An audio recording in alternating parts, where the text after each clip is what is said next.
in order to keep his daughter trapped at home. The father forced her to use a chamber pot every day. He even sealed the door shut with a drill. He believed only this way could stop her from marrying a poor young man without parents. But no matter how tightly the old man locked the house, he could not stop Rose's determination to escape. So when no one was around, she quickly packed a few things, even at the risk of losing her pregnancy. She was ready to jump from the rooftop to run away, but her actions were still discovered by her father. His patience with his daughter had reached its limit. He gave Rose a final warning, demanding she return home immediately without resistance. But Rose only wanted to see her boyfriend as soon as possible. Her father's warning meant nothing to her. She promised she would come back in 2 hours. Seeing his daughter put a man above her family, the father was furious. He decided to take Rose to the hospital to end the pregnancy, but she refused to cooperate. She insisted on keeping the baby, and said her father had no right to make that choice. For the first time, Rose was slapped by her father and was in shock. Even more surprising, he told her to get out of the house, and declared he would cut ties with her. The grandmother hurriedly told her to apologize to her dad, but Rose, who had never been hit by him, was angry too.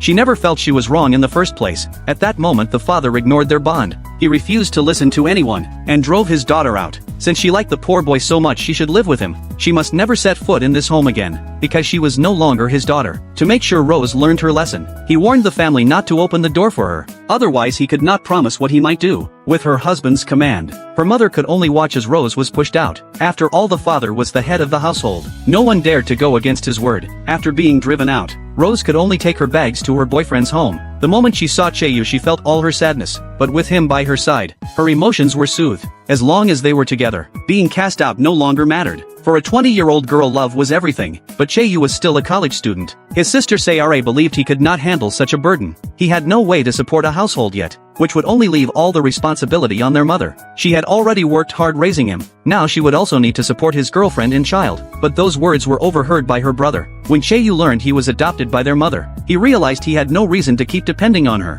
After holding her back for 20 years, he decided to live independently and support himself. Then he would rent a place with Rose and live together.